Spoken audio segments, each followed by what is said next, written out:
Seja bem-vinda. Boa noite a todos. A gente está dando início hoje a mais um Conexões Talks. Toda segunda-feira a gente está aqui batendo um papo, trazendo para vocês os temas que estão aí palpitando no momento. A gente sempre tenta trazer um convidado de área diferente para poder agregar. O objetivo das nossas conexões aqui são poder ampliar o leque, o horizonte do nosso olhar sobre a forma como a gente se conecta com os vários setores da sociedade, com as várias cadeias produtivas. Então é por isso que a diversidade de pessoas que passam aqui pelo Conexões Talks é tão ampla. Apesar de eu trazer o pilar da gestão para dentro do Conexões Lab e a Poliana trazer o pilar da comunicação, a ideia é a gente poder trazer um olhar diferente, um olhar mais integral sobre todos esses aspectos. E o nosso convidado de hoje vem através de uma dessas conexões, o Roberto, que é um parceiro nosso desse trabalho,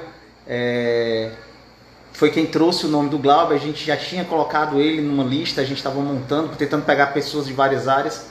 O Glauber era uma das pessoas que a gente se interessava muito em trazer para esse papo. E o Roberto sinalizou que podia fazer essa conexão e colocar o Glauber em contato com a gente para a gente bater esse papo. E assim, felizmente, Glauber foi de uma disponibilidade incrível e ele já está por aqui.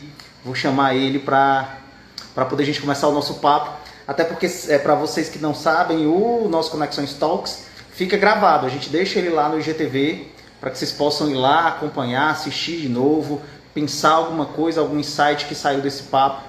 O objetivo é que esse conteúdo fique aí de uso permanente para as pessoas que querem se conectar conosco, tá bom? E aí, queria, Cris, Glauber, tá bom o áudio e o vídeo para vocês? Tá ok? Consegue chegar bem aí? Para vocês que já chegaram aqui na sala?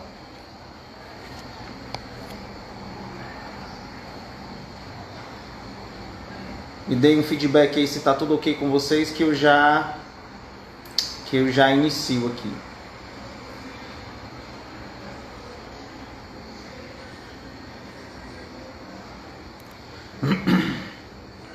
Então vamos aqui chamar o Glauber.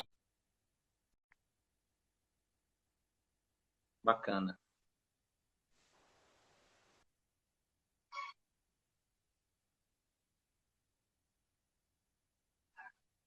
Glauber já está por aí. Me vê bem? Me ouve bem? Tá bom o som? Como é que tá chegando o sinal aí para ti? Tá ótimo. Tá ok? Ai, maravilha. Glauber, Meu som, tá antes de... ok? Tá super bem, para mim tá ótimo. Tá bom, Teu tá som, ótimo. áudio e vídeo tá ótimo. Antes de qualquer coisa, antes de começar esse papo bacana, eu estava numa expectativa danada para poder bater contigo, queria te agradecer pela disponibilidade, pelo carinho, por ter prontamente atendido aí ao nosso chamado. O Roberto, que é um parceiro em comum, foi quem fez essa conexão e permitiu te trazer aqui hoje para esse papo conosco. Então, antes de mais nada, queria te agradecer. Glauber Filho, cineasta, diretor, responsáveis por longas dos quais eu adoro. O Bezerra de Menezes é um longa que, assim, para mim foi incrível, porque foi meio pioneiro no trazer essa temática transcendental, espiritualista. Depois veio As Mães de Chico, e aí litros de choro você me fez arrancar nos cinemas. E agora, mais recentemente, você vem com o Bate-Coração, e aí, ao invés de chorar, você mata a gente de rir, com uma comédia super leve, mas também sem fugir da temática espiritualista. Então, Glauber, obrigado mais uma vez pelo teu trabalho e por estar aqui com a gente. Rosley, muito obrigado. Obrigado, Roberto. É uma honra, um prazer, uma gratidão estar aqui com você, e com todos que participam aqui desse momento da conversa. Muito obrigado pelas palavras. E conte aí sempre. Bacana. Que maravilha. Eu estava contando aqui para os meninos, a gente é um canal muito novo, então qual é a ideia? A gente faz essas conexões talks e a gente deixa disponível no IGTV o conteúdo, porque ele fica permanentemente lá, e depois a gente disponibiliza lá no YouTube, para quem quiser ouvir mais um pouco desse papo e saber o que é que rolou nessa conversa aqui. Então, assim, o conteúdo não se perde aqui nessas 24 horas que o Instagram deixa disponível. E aí eu queria começar o nosso papo. Você que está dentro do mercado, né? Eu sei que você atua na universidade, você é professor da universidade, mas você está dentro do mercado do audiovisual. E durante alguns anos, há muito poucos anos atrás, eu percebi o mercado audiovisual numa sinergia entre atuação governamental, iniciativa privada, engajamento do público muito grande, né? As leis de fomento estavam aí fervilhando, a iniciativa privada chegava com muita força, governos estaduais e federal apoiavam esse mercado e, de repente, a gente vê um movimento de regulação e de fomento trazendo desafios enormes para vocês. Assim, como é que você que está dentro do mercado enxerga esse contexto que a gente vive hoje de uma regulação e um fomento que parece indicar cenários desafiadores para a produção audiovisual brasileira? Assim, a história do cinema do Brasil, ela é bem interessante, né? Essa relação da parceria do poder público, ou vamos dizer, o poder público pensando enquanto política para o cinema e para o audiovisual, isso acontece desde a época da Embrafilme, né? Então, a gente está falando aqui num período dos anos 70, né? E anos 80 até o final da Embrafilme. Era uma empresa estatal que bancava os filmes. Isso ficava concentrado apenas... A maioria dos filmes era o eixo Rio e São Paulo, que eram produzidos. Mas não era um entendimento completo do poder do cinema e do audiovisual em todos os contextos, em todos os cenários possíveis, não só do ponto de vista cultural, mas também do ponto de vista econômico. E através das leis de incentivo, a gente vai ver que tem, desde a época do governo Sarney, né, a Lei Sarney, depois a Rouanet, e depois a Lei de Incentivo à Cultura e as leis estaduais, né, logo depois com o governo Fernando Henrique, nós tivemos aí o processo de retomada, houve um fomento dessa produção, e depois somente no governo Lula é que houve um entendimento do cinema enquanto indústria, né, enquanto economia. Sim. E aí, de fato, se criou uma lei do audiovisual específica para o fomento, uma secretaria do audiovisual e a Agência Nacional do Cinema. Isso continuou com o governo Dilma e com o governo Temer, né? Enquanto um continuar de políticas e um entendimento do cinema como uma indústria, né, que gera economia, que contribui para o PIB. Eu me lembro que teve uma época, Vosley, que havia uma discussão se o cinema saía do Ministério da Cultura e ia para o Ministério da Indústria e Comércio, né? E em determinado momento o cinema, o audiovisual, no levantamento da Ancine, ele contribuiu para o PIB brasileiro mais do que a indústria têxtil, né? Então, tem esse entendimento também em relação como essa parceria se dá. A gente sabe que essa parceria pública, ela se dá em vários setores da economia, né? Não é somente no audiovisual. Quando a gente pensa no sentido do impacto de uma indústria na economia, no crescimento, né? O setor público, ele contribui, ele desenvolve políticas a respeito, né? Ele faz isso. Mas também o cinema tem um outro aspecto, que é o aspecto da cultura e o aspecto da arte, né? No sentido da sua identidade, né? A gente sabe que o audiovisual também é um conteúdo de comunicação, e a gente sabe o poder de uma comunicação, né? No sentido do processo de aculturação. Perdi um pouco o teu áudio agora, não sei para todo mundo aí. Vocês conseguem ouvir o Glauber? Eu perdi o áudio do Glauber aqui. Deixa eu ver se eu consigo chamar ele de novo. Opa, vamos ver se voltou aqui. Eu tinha perdido teu áudio e teu vídeo aqui. Pronto, eu estou te escutando. Tá ok para mim? Eu te escuto, mas não estou te vendo. Não sei como é que tá pro resto do público aí. Aqui para mim eu estou parecendo travado também.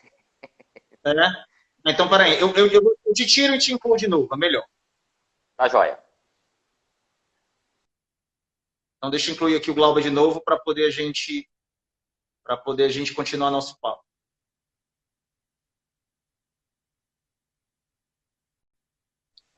Obrigado, Felipe, aí pelo retorno. Silvia. Bom, agora eu estou te vendo bem. Bom, e aí você vinha falando justamente sobre essa mudança. Então tinha esse entendimento, né, do cinema enquanto indústria, enquanto produto, né, no sentido de uma economia mundial. Se a gente pegar a economia do audiovisual e do cinema, no mundo, ela é a maior economia, é a terceira maior economia, né? A primeira é a economia que envolve os recursos de ação, Uhum. ações, Sim. a outra é a bélica, e a terceira seria o audiovisual, isso dentro de uma pesquisa mundial, né? Sim. E aí, entendendo o Envolve não audiovisual, só cinema, né? Envolve stream, é envolve tudo. Audiovisual tudo, completo. tudo. Envolve games, envolve tudo, tudo. Televisão, Legal. esse conteúdo, né? É, e aí tem o outro lado, que é a compreensão do cinema do ponto de vista da cultura e da arte, né? Acho que o Uhum. país, quando produz cultura, ele reforça suas identidades, né? Ele se Sim. coloca no mundo, principalmente no mundo globalizado. E foi muito estratégico isso em relação ao cinema, porque isso faz com que alguns filmes não tenham essa lógica comercial, mas que ocupem lugares nos festivais, e aí participando dos festivais, o Brasil vira um produtor de conteúdo, né?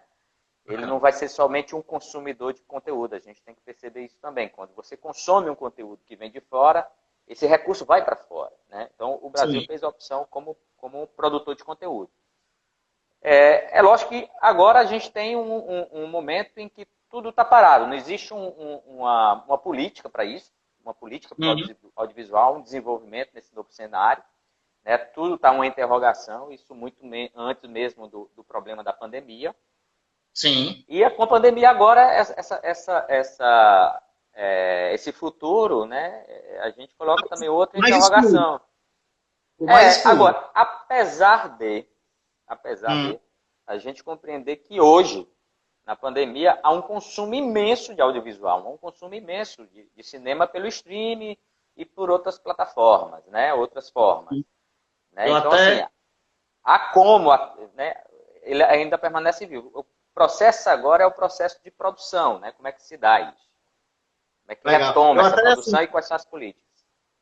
eu até vinha refletindo sobre isso quando eu estava pensando nesse papo aqui, que se a gente perguntar para uma pessoa comum, assim, o que é que ela mais consumiu nessa pandemia, na cabeça das pessoas vai vir uma pizza, vai vir um sanduíche, vai vir um curso online, ou vai vir um produto de limpeza, mas a minha percepção é de que não há nada mais, assim, não há nada que a gente não tenha consumido de tão forte nesses últimos 60 dias que não sejam filmes ou séries. Assim, eu tiro por Sim, mim aqui em casa, eu acho que assim, o que a gente mais consumiu nessa pandemia, de fato, foram filmes e séries. E eu acho que em parte disso, Glauber, me corrija se eu estiver errado, se deve pela percepção do senso comum de que o cinema, o audiovisual, ele não é um processo produtivo convencional. Então, de sim. certa forma, fica numa zona de penumbra que, que se, se, eu, se minha reflexão estiver correta, olha como a valorização disso. Ninguém consegue alcançar o quão de trabalho e de conhecimento é necessário para produzir o conteúdo que vocês produzem. Assim, eu estou errado ou a minha perspectiva está correta em torno desse cenário de pandemia, do consumo alto sobre isso e como a gente não enxerga corretamente o tamanho dessa indústria. Eu vou acrescentar aqui, né? A gente está falando em cinema, filmes, estamos falando em séries. Nós não Séries. estamos falando em novelas, nós não estamos Sim, falando em seriado, que faz parte, nós não estamos falando em games, que faz parte dessa sim, indústria do cinema, né? sim, E sim, também dos aplicativos das redes sociais, que faz parte dessa indústria, né? Então, sim. tudo isso coloca para a gente essa reflexão, o que é que a gente está consumindo mesmo, de fato, nesse momento da pandemia, né? Agora, há todo um processo de produção por trás disso, né? Não só do conteúdo, mas do sistema em relação a como esse conteúdo vai ser exibido e o pós a produção do conteúdo, né? Eu Uhum. costumo dizer que pensar no cinema enquanto negócio, né?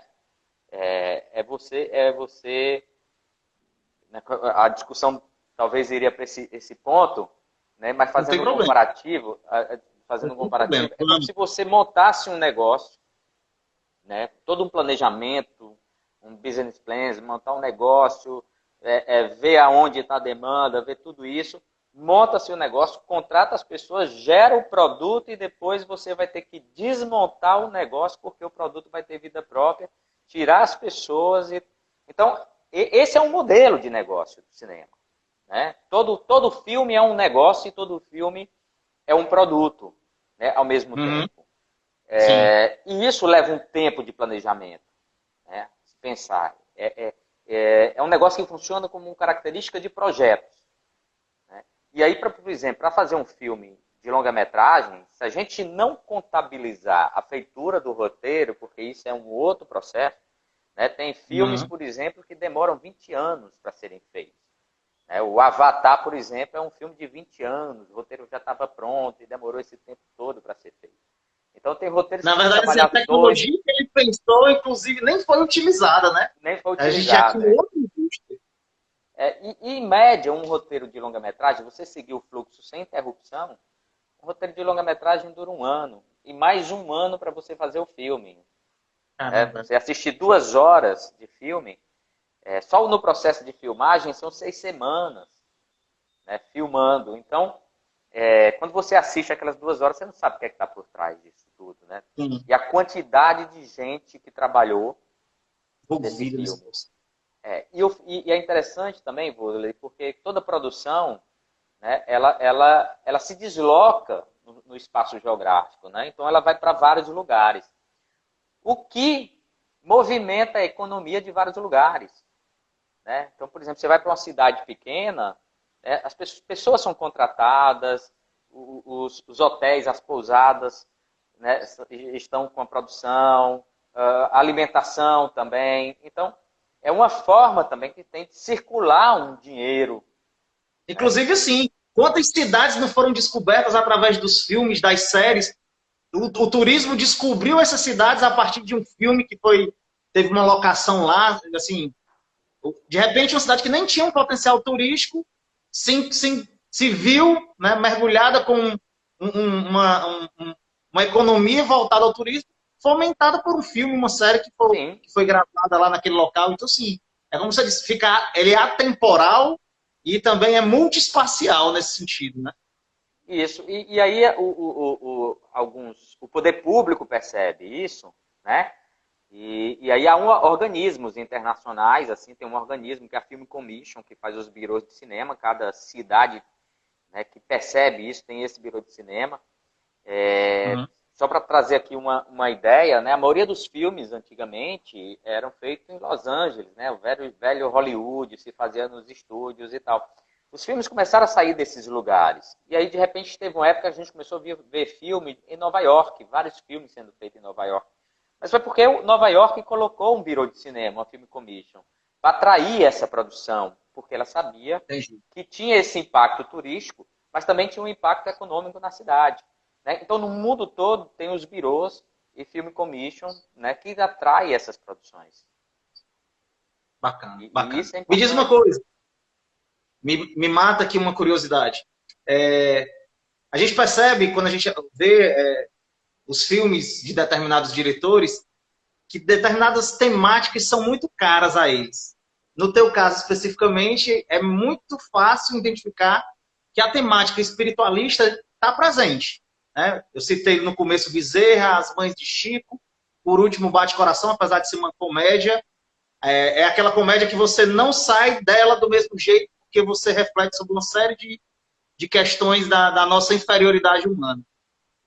E como eu acredito que nada acontece por acaso, foi você que buscou essa temática ou essa temática que te encontrou e não te deixou mais fugir? Conta como é que isso chegou para o Glauber. Na realidade, assim, essa questão da minha ligação com o universo da espiritualidade, eu sempre tive, né? E até também no aspecto não somente transcendente, mas também no aspecto criativo, de pensar, de estéticas, né? Inclusive, eu adoro o realismo fantástico e tal. Mas dos filmes que tem essa ligação mais próxima com a doutrina espírita, isso veio através do convite da Estação da Luz, né, que tem essa ligação com a doutrina, e isso coincidiu, né?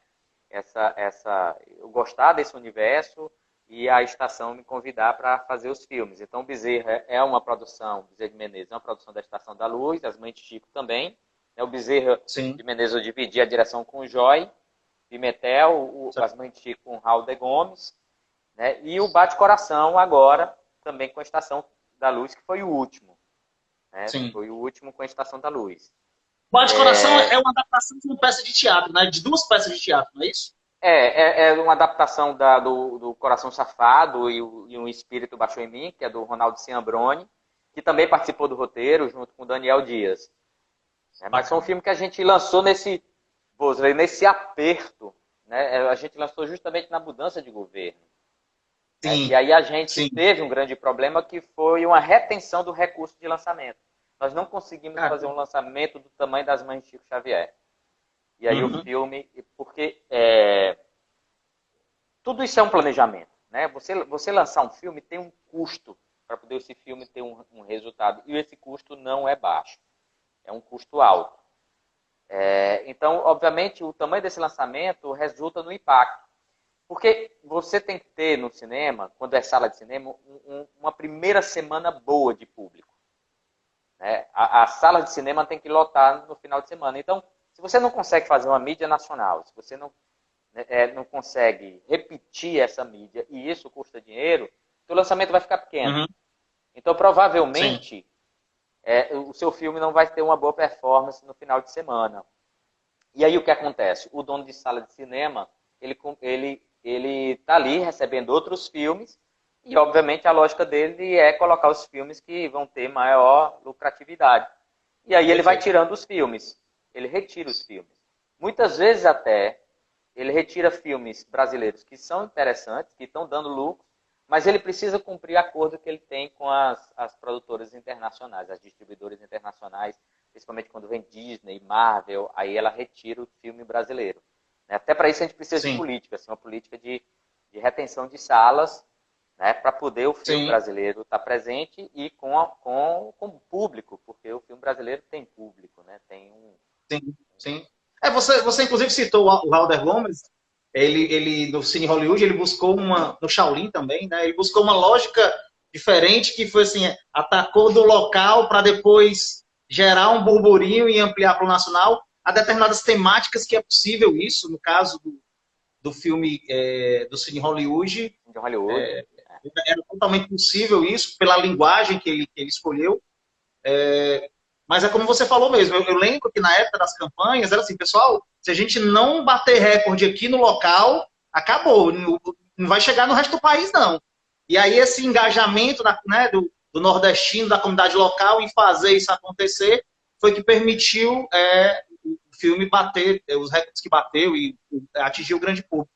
Assim, a gente, como leigo aqui do lado de fora, observa aí a criatividade de vocês nesses movimentos para tentar contornar essas dificuldades que não existe uma lei para segurar a sala, um recurso que te prezou e tu não pôde utilizar para poder fazer o lançamento como imaginava. E aí vocês vão, além da criatividade na produção, tem também na execução do projeto, né? Enquanto lançamento. Exatamente. Tudo. E uma coisa que é interessante, assim, é lógico que o Cine Hollywood ele tinha um contato mais estético, né? Primeiro a comédia. Uma comédia é sempre um filme mais fácil de ser vendido, né? Mas era uma comédia, no Cine Hollywood era uma comédia original, né? Uma comédia cearenseis. Então isso era uma grande novidade. Já tinha uma pesquisa acompanhando isso com o Halder, antes mesmo do Cine Hollywood, já tinha uma pesquisa apontando que poderia ser um sucesso. Só que também ele no primeiro Cine Hollywood, ele não tinha esse recurso para poder lançar. Né? E aí uma coisa muito interessante foi o apoio dos meios de comunicações locais. Assim. Eles abriram a porta, né, entenderam o conteúdo, e isso foi maravilhoso. Assim, houve uma sinergia, né, de ajuda nesse sentido, e o filme teve um ótimo resultado, e a partir daí vieram outros. Né? E aí já com um produto conhecido, que fica mais fácil de se trabalhar. De vender. Né? De vender. O Bate foi difícil, porque não era um produto conhecido, né? O Bate Coração. Então, com esse recurso retido, não, assim, não liberado, né? E a gente fazer um lançamento pequeno, aí agora sim, a gente vê a vida dele no streaming, né? Sim. Tá Bacana. É interessante tu colocar isso, porque assim, de fato, a temática espiritualista é aquela história assim, muita gente simpatiza com a temática, mas é sempre uma comunidade muito pequena, né? Você não consegue engajar muita gente, não vai aparecer muita gente nas redes sociais te indicando para fazer isso. A gente tem aí uma certa dificuldade, por exemplo, quando a temática engloba, como você citou, a doutrina espírita, as mães de Chico Xavier. Chico Xavier era uma figura que era muito querida, né? Conhecida nacionalmente, mas daí para alguém lá no Instagram, no Facebook dizer, vai que eu gostei, aí eu não sei se na minha igreja, se minha mãe, se meu pai, se alguém vai ver, e aí você meio que perde essa força. Eu sinto isso na comédia, não. Na comédia, meu amigo, todo mundo gosta, é apartidário, é religioso, aí é todo mundo em paz, e fica muito mais fácil aquecer isso, usando, por exemplo, as redes sociais. A comédia, sim, a comédia ela se amplia. Mas assim, é possível você trabalhar filme de nicho, né? Uhum. Então, no caso do filme espírita, você está trabalhando com nicho e o resultado dele é muito interessante. Né? Ele talvez não tenha um resultado do tamanho de uma comédia, mas é um resultado que vale, que paga, né, o filme. Então, há filmes específicos, e aí você tem que montar uma boa estratégia em relação a qual é a sala, a quantidade de salas, entendendo o tamanho do filme, principalmente se o filme for de nicho. Mas hoje, assim, tem uma coisa que a gente está vendo, né? No cinema, a gente ficou muito preocupado, assim, quando eu digo a gente, a classe, né, do cinema, com os resultados dos filmes na sala de cinema, porque vinha caindo mesmo, de fato, e aí um fenômeno era o streaming, né? Sim. Existe uma média também de idade que vai para a sala de cinema, em shopping, né? Uma média de 16 anos até 26 anos, então o público mais adulto dificilmente ele vai para o cinema, ele fica em casa no streaming. E a gente começou a ver as médias de filme, quando a gente lançou o Bate, caindo. A gente achava isso muito, muito estranho, o que estava acontecendo. Mas aí houve uma recuperação no final do ano, que foi uma produção também, as últimas produções do cinema nacional que chegaram, né, que foi a do Paulo Gustavo, Minha Mãe é uma Peça, que foi um fenômeno de bilheteria. Né? Mas aí entramos com aquela, já é conhecido, o Paulo Gustavo toda hora está na mídia. Né? Então isso reforça... Fica mais fácil a divulgação e fica mais fácil essa retenção também de público, esse conhecimento, né? Então, tem esse... Pois não. Deixa eu confidenciar uma coisa. Aqui nesse Instagram, a gente criou para ele servir como um laboratório de conexões. A ideia é a gente promover conteúdos de áreas, né, de variadas áreas, se conectando comigo e com a Poliana. A Poliana é jornalista, eu sou administrador e trabalho com gestão. E aí a gente disse, vamos trazer esse universo para dentro de um canal, mas que a gente possa ficar livre para conectar cinema, arte, poesia, música, ótimo. O mundo empresarial, negócio de impacto, terceiro setor, a gente vamos conectar todo mundo. Esse é o laboratório. E aí, refletindo sobre o fazer cinema, o fazer série, o fazer jogos, inclusive, o mundo do audiovisual, eu percebi que vocês são, talvez, do ponto de vista da experimentação, um dos maiores laboratórios de conexão. Porque tu tem que se envolver com histórias, com lugares, com pessoas, com política, com visões. A quantidade de conexões que tu move, por exemplo, em 2 anos de projeto, é de uma grandiosidade absurda. E é como você disse, assim, acontece é um produto que você entrega de 2 horas e acontece em 2 anos, de forma muito intensa. E o que é assim, mais espetacular é que aquele produto se conecta com as pessoas para sempre. Assim, a emoção que você me causou, por exemplo, quando assisti As Mães de Chico, as cenas que me marcam assim para sempre. Eu sempre me lembro de uma determinada cena, de um momento do filme que me fez refletir. Então, se tu tá conectado comigo, e eu não sei se tu aí do teu canto consegue enxergar a dimensão que é o laboratório de conexões do executar, né, do fazer o filme, e da quantidade de conexões de pessoas, né, de visões de mundo que se ligam a ti através daquilo que tu criou. Tu consegue enxergar isso? Assim, e se consegue em algum momento, cai essa ficha, como é que tu trabalha isso internamente? Porque é poderoso demais. O poder das conexões é algo espetacular. E eu acho que vocês são o maior laboratório de experienciar o poder das conexões. Vosley, tem assim, ele tem um lugar que você, de uma certa forma, pode prever, mas tem um lugar de surpresas. Né? Eu acho nessa questão das conexões, eu acho uma coisa muito interessante que nesse lugar do audiovisual, eu não só o cinema de ficção, mas o documentário. É porque todo filme é uma história e é um universo muitas vezes diferente do seu. Né? Nós temos que entrar em personagens que não fazem parte do teu lugar de fala, da tua vida. Né? E aí é necessário pesquisar, né? Ter essa empatia, conhecer, mergulhar, entender a cultura. Isso vale para o mundo todo, assim, todos os desafios. Assim, vamos fazer um filme agora sobre uma comunidade muçulmana do Paquistão. Opa, peraí, então vamos pesquisar, vamos lá, vamos fazer esse laboratório. É meio também um trabalho do ator, né? O ator tem esse trabalho de conhecer outros mundos. E isso é ótimo, essas conexões, porque ela enriquece. E quando você faz um filme, geralmente você trabalha com muita gente do mundo todo. Então, a equipe pode ter ali os mesmos, mas também tem outras pessoas que você nunca trabalhou na vida e vai estabelecer essa relação. Agora, quando a gente faz assim um roteiro, faz essa pesquisa, né, e isso é uma técnica, tem a questão da sensibilidade, tem tudo isso, mas é uma técnica que a gente vai construindo, e também assim como é que a gente escolhe os planos, as cenas, que a gente vai construindo pensando num determinado efeito. Né? Mas, de qualquer forma, quando se lança o filme, né, e aí eu vou revelar, assim, quando lanço um filme, eu fico olhando a plateia.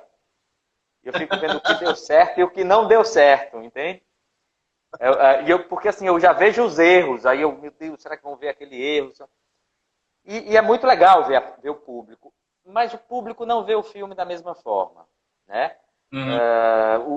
Por exemplo, se a gente exibir esse filme em São Paulo, um filme em São Paulo, ele pode ter uma reação diferente se exibido aqui no Ceará, né? Por exemplo, o Cine Hollywood precisou de um dicionário, um glossário, né, em outros para poder ser legendado. Legendado, né? E assim, também acontece, e é interessante que esses filmes, ele é exibido aqui, mas os filmes brasileiros são exibidos fora do país. Né? Então, As Mães de Chico Xavier, por exemplo, alguns países da África, foi para a Argentina, foi para o Chile, foi para a França, né? Foi para a Índia, As Mães de Chico Xavier na Índia. Eu não sei essa reação, né? Assim, a distribuidora manda. Você se conecta. E aí, eu me lembro também aqui, trazendo o Halder de novo, eu me lembro que o Halder acompanhou uma exibição no festival, acho que foi na Tailândia, do Shaolin, e as pessoas riam. E o Halder, conversando comigo, voltou e disse assim, rapaz, a Tailândia é o Ceará, só tem cearense lá, porque ria do mesmo jeito, se conectava do mesmo jeito. Né? E isso é que eu digo que é uma surpresa, é muito bom isso. E em relação às Mães de Chico Xavier, assim, foi um presente, porque eu recebi muito depoimento das Mães de Chico Xavier, assim, de entendimento maior sobre a vida, sobre e como esse filme ainda impacta. E para mim é uma surpresa, porque geralmente o filme ele tem um tempo de vida que ninguém mais vê, assim, passa um tempo. Mas As Mães de Chico Xavier é toda hora, não para, assim, as pessoas... Agora, assim, eu abri aqui o Twitter, tem lá 2 horas alguém comentando... eu acho isso impressionante, assim. Isso me impressiona, isso eu fico surpreso ainda. O Daniel Dias está aí, que é roteirista do Bate-Coração. É bacana. Daniel, seja bem-vindo. O Washington está por aqui. Ana Sherlock, que é cineasta, Marcos Braga, pessoal é bom demais. Bacana, bacana. Que bom, que bom. E é como eu estava dizendo para o Glauber no começo, o conteúdo vai ficar disponível no IGTV, depois a gente disponibiliza lá no canal do YouTube, vocês vão poder ver o papo todinho na íntegra lá, a gente coloca ele todinho lá. E aí, eu tô com medo do Instagram, porque o Instagram agora tem a história de dar o horário, ele encerra e deixa a gente na mão, não dá tempo nem normal. A gente refletir, mas eu sei que a gente ainda tem um tempinho aqui, e eu não queria perder essa reflexão pelo momento, na verdade, por vários aspectos que o momento exige. A gente vive dias estranhos, eu tenho dito, né, quem me pergunta, Wesley, como é que tá? Rapaz, vivemos dias estranhos. Eu nem sei ainda te dizer. Tem sido muito rico para mim, como experiência pessoal, né? Mas a gente vive né? A gente tem um planeta em luto, né? A gente tem milhares, milhões de pessoas que estão vindo a morrer pela nossa incapacidade de combater o vírus, né? Porque a gente não estava preparado para isso. Isso já vinha acontecendo, e aí a gente, nos últimos dias, vê isso se exacerbar, né? Uma manifestação de intolerância, de violência, de racismo, assim, trazendo o que há de mais triste de nossa inferioridade humana, né? Da nossa faceta mais que mais me entristece, porque a intolerância, o ódio, eu acho que coloca a nossa sombra num patamar de evidência muito ruim de se enxergar, né? Porque a gente está, quando a gente vê a sociedade dessa forma, de certa forma a gente se enxerga um pouco ali, né? Há muitas pessoas que não estão ali, mas gostariam de estar ali e estão em casa vibrando, vendo aquela situação, e isso me entristece, me causa um desconforto. E eu sei que, assim, como você é uma pessoa que, como você já colocou, muito espiritualizada, que tem uma visão muito crítica em torno disso, como é que tu enxerga o papel do audiovisual na construção da cidadania, no respeito à diversidade, em nos trazer a reflexão sobre o amor mesmo, da forma mais ampla? Como é que tu enxerga o papel do audiovisual, e aí, assim, do audiovisual mesmo de forma muito ampla, não só do cinema, das séries, que é o que a gente normalmente está acostumado como leigo a colocar, mas de uma forma mais ampla. Como é que tu enxerga o papel desse mercado, dessa indústria, contribuindo para a construção da cidadania, para o respeito à diversidade? A gente está precisando demais disso. Não é coisa do Brasil, não, é coisa do planeta todo. A gente vê as manifestações de intolerância aí no mundo inteiro. E aí eu vou nesse aspecto do amor mais amplo. Como é que a gente pode construir isso dentro desse mercado audiovisual? Como é que você tem contribuído para além dos filmes? Vem alguma coisa a mais por aí? Queria que você trouxesse essa reflexão para a gente no momento em que a gente vive. Acho que a gente está terminando a pandemia, e eu estou vendo os episódios mais tristes agora, quando a gente está, né, vendo o planeta conseguir passar por isso. A gente está vendo os episódios mais tristes desse período de pandemia que a gente vive. Já não bastava o luto das mortes, agora a gente tendo que encarar e tendo que dar a cara a tapa para poder dizer que, ó, aqui vocês ultrapassaram o limite. Vosley, são tantas coisas, né, para a gente falar sobre isso. Eu acho que esse momento é um momento, né, dessa escuridão, no sentido. Eu acho que isso, nessa intolerância, esse racismo, né, essa cultura estava presente no mundo todo, está presente aqui no Brasil, né? Só fizeram acender isso. Isso faz parte da gente, né? A gente tem que compreender isso. Eu acho que esse momento de pandemia também é um momento de uma reflexão, né? Esse vírus aparece, por que esse vírus apareceu nesse momento, né? O que é que a gente tem que aprender com isso? Eu acho que cada um, né, é um momento de uma reflexão profunda em cima da ideia do luto. Existe um luto, né? Muita Sim. coisa está morrendo. Não está morrendo só os nossos queridos, né? Os Os nossos nossos próximos. familiares, os nossos próximos, os nossos amigos. Está morrendo muita Sim. coisa dentro da gente, assim, né? Sim. E isso exige a gente uma nova postura. Lógico, vão ter aqueles que não vão ter a postura. Isso é um trabalho de ego, que não vão modificar, vão continuar nisso, né?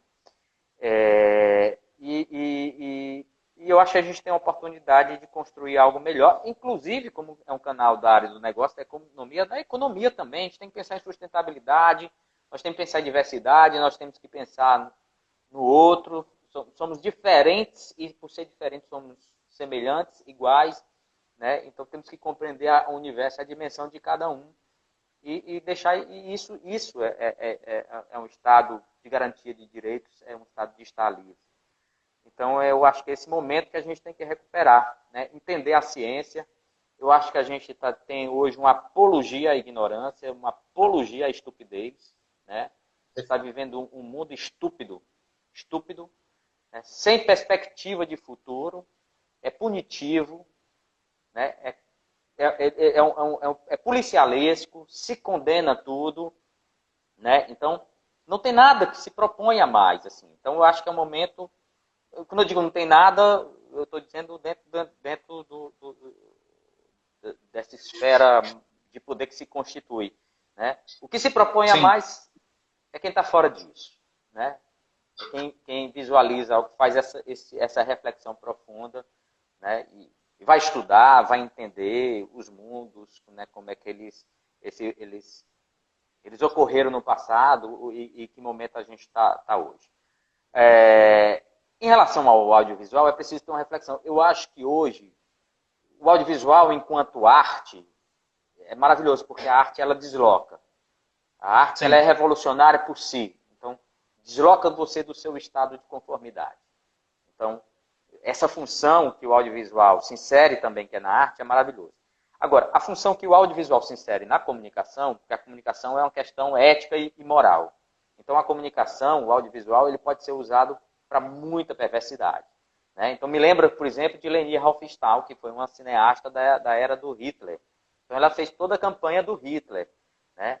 E aí a gente vê também como os meios de comunicação manipulam o audiovisual. Né? As próprias fake news, né, é audiovisual também. Porque o audiovisual se conecta não de um lugar do informativo, mas ele se conecta do lugar do sensível. Você muitas vezes reage ao audiovisual, uma mensagem audiovisual, e não sabe por que está reagindo. Né? Porque talvez o audiovisual desperte em você algo que você já tinha. Né? Então, é preciso, então, eu acho que tem uma outra tarefa, a compreensão, isso deveria fazer parte das matérias dos bancos escolares, a compreensão da linguagem audiovisual, dos discursos audiovisuais, né, que está ali presente. Agora, da mesma forma que ele tem essa potência, né, o audiovisual pode ser levado também a essa compreensão, né, ele falar de si mesmo, né, e essa compreensão de construção de um novo mundo, ajudar nesse sentido. Né? Então, ele tem essa potência porque é essa conexão, né, essa conexão com o sensível. Bacana, bacana. Assim, Glauber, eu só tenho a te agradecer. Obrigado mais uma vez pela disponibilidade, pelo carinho de estar com a gente. A gente quer voltar, tem muito papo aí. Queria que tu deixasse a tua mensagem final e me diz também assim, o que é que tá vindo por aí, o que é que tu está trabalhando, tá vindo alguma novidade? O cinema passa por um momento aí de dificuldade, vão vir produtos em outras plataformas. Fala um pouco do que é que tu está trabalhando e, de antemão, se o Instagram nos encerrar, já te agradecer aqui pelo carinho, pela disponibilidade.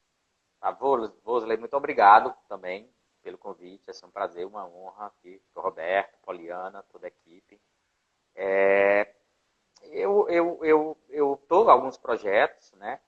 São projetos que a gente vai deixando, que a gente não sabe quando é que vai filmar, mas tem que acontecer. São projetos que estão ligados nessa área, alguns ligados na área da espiritualidade, outros no realismo fantástico, outros documentários. Mas é caminhando, vamos ver o que é que vai dar.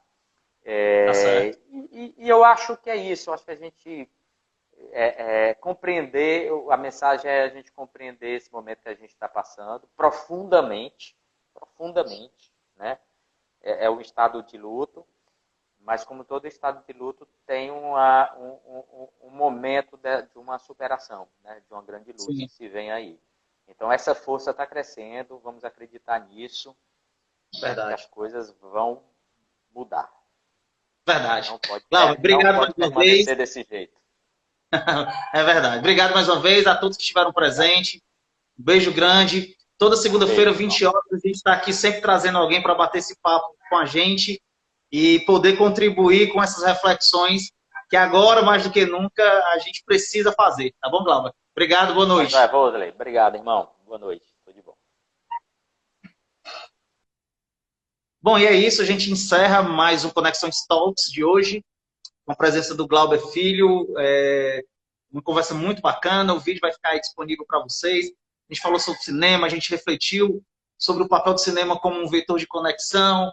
A gente falou um pouco sobre o papel do cinema na construção da cidadania, na construção de trazer um entendimento sobre o momento em que a gente vive. Ele falou um pouco sobre as produções e o quão trabalhoso e o quão de conhecimento exige produzir um filme. Às vezes a gente está vendo 2 horas e não percebe 2 anos de trabalho ali naquele produto. Então o vídeo vai ficar disponível. Queria agradecer a todo mundo, Flávio, André Luiz, os tempos que a gente não se vê. Silvia, obrigado. Todo mundo que participou aqui com a gente, Karina, doutor Fernando. Um beijo grande para vocês. Toda segunda, às 20 horas, a gente está aqui trazendo um convidado para bater esse papo com a gente, tá bom? Um beijo grande para vocês, boa noite. E não esqueçam de divulgar o nosso Conexões Lab para os seus amigos, para os parentes, para a gente fazer esse canal crescer e a gente poder trazer mais conteúdos para vocês, tá? Boa noite a todos, obrigado.